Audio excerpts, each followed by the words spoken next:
Como ya sabéis, se ha publicado un estado de alarma en toda España que abarca del 25 de octubre al 9 de noviembre. En este vídeo rápidamente voy a explicar qué es un estado de alarma y analizaré el decreto de este estado de alarma. Así que sin más, voy a empezar. ¿Qué es el estado de alarma? Vamos a analizarlo primero viendo el artículo de la Constitución española que habla de él, posteriormente vemos la ley orgánica que lo regula y miramos un par de aspectos más que son interesantes para su comprensión. La Constitución española habla en su artículo 116 de los estados de alarma, excepción y sitio.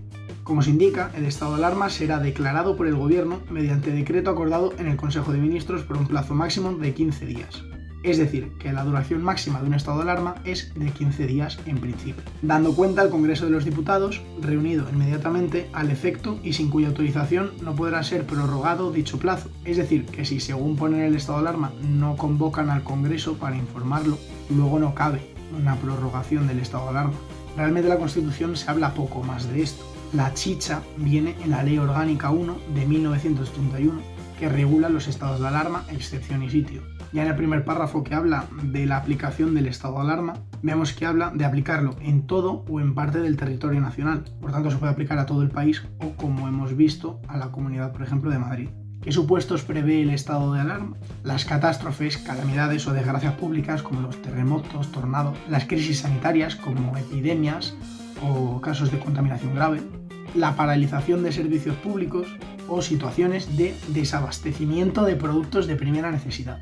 El tiempo límite que establece la ley orgánica son 15 días, sin reparo de que, previa autorización del Congreso, se extienda otra prórroga, en la cual ya se podrá establecer el alcance o las nuevas condiciones. Las medidas que prevé esta ley orgánica que se pueden aplicar para el estado de alarma son las siguientes. Limitar, y digo limitar, no suspender, la circulación de personas y vehículos en determinados lugares a determinadas horas, practicar requisas de bienes o imponer prestaciones personales. Esto último lo vamos a ver luego porque en la declaración del nuevo estado de alarma se menciona.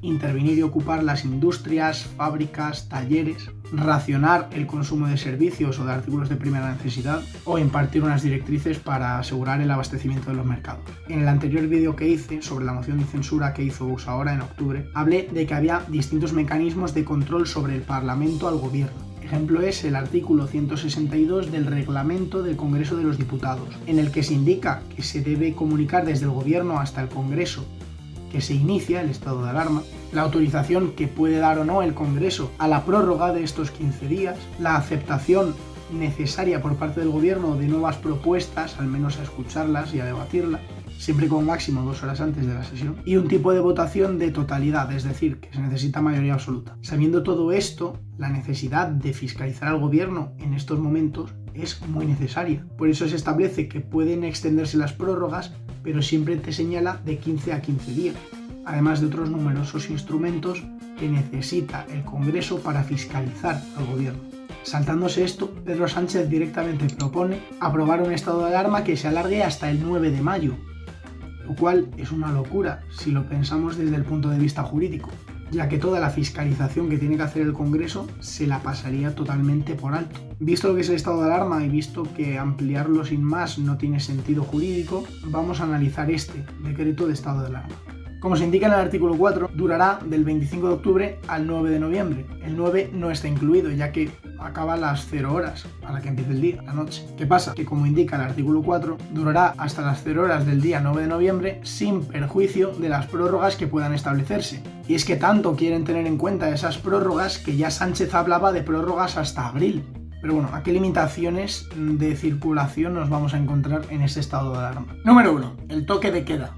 En el Boletín Oficial del Estado se indica que a partir de tal franja horaria las personas no podrán circular por la vía pública a no ser que sea por la adquisición de medicamentos, productos sanitarios y otros bienes de primera necesidad, asistencia a centros, servicios y establecimientos sanitarios, asistencia a centros de atención veterinaria por motivos de urgencia, cumplimiento de obligaciones laborales, profesionales, empresariales, institucionales o legales, la asistencia y cuidado a mayores, menores, dependientes o personas con discapacidad o personas especialmente vulnerables, o cualquier actividad que tenga que ver con estas actividades que hemos mencionado. Es decir, si vienes de echar gasolina o vuelves a tu casa después de hacer algo de esto, está justificado.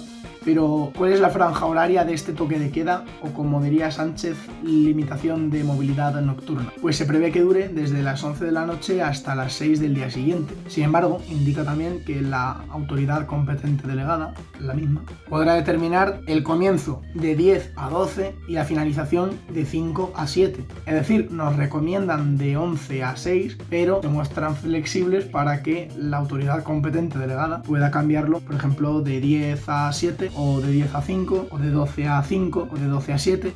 2. Limitación de entrada y salida en las comunidades autónomas y ciudades con estatuto de autonomía. De nuevo confinan las comunidades autónomas, y los motivos por los que se puede pasar de una comunidad a otra vienen a ser más o menos los mismos que antes. Un punto importante a destacar es que en este apartado de la movilidad entre comunidades autónomas, cuando nos indica el retorno al lugar de residencia habitual o familiar, no nos indica nada más. Porque, por ejemplo, en el toque de queda sí nos indica que es tras realizar alguna de las actividades previstas en el apartado que expone.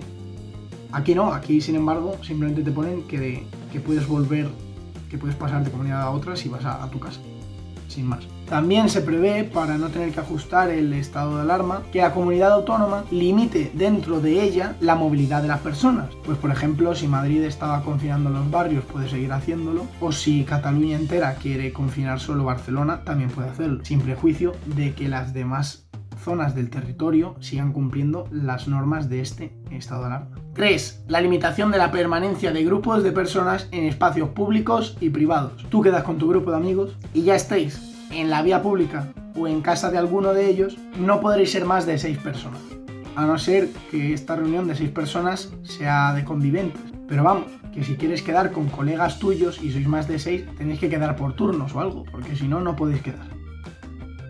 En el punto 13 del artículo 7 nos la meten doblada. Nos indican que las reuniones en lugares de tránsito público y las manifestaciones podrán limitarse, condicionarse o prohibirse si se considera que no se va a cumplir la distancia social para prevenir el contagio. Básicamente, que cuando vayas a convocar una manifestación, en el papel que tienes que rellenar, puede que te digan que no, porque consideren que no va a haber distancia social.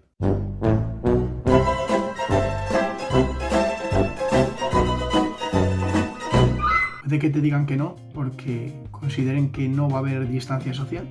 Para las personas que vayan a un lugar de culto, a misa, a una mezquita, donde sea, se establece una fijación de aforo, pero que establecerá la comunidad autónoma. 4. Las prestaciones personales. Como se indica en el artículo 11 del decreto y en conformidad con la Ley Orgánica 4 de 1981, se podrán imponer prestaciones personales en el ámbito de sus sistemas sanitarios y sociosanitarios para responder a la situación esta de emergencia sanitaria. ¿Qué es la prestación personal? La exigencia de una autoridad a los vecinos de un territorio de realizar trabajos forzados en común. De hecho, las prestaciones personales no están dentro del Estatuto de los Trabajadores, debido a que son trabajos que se hacen de manera no voluntaria, ya que son exigidos.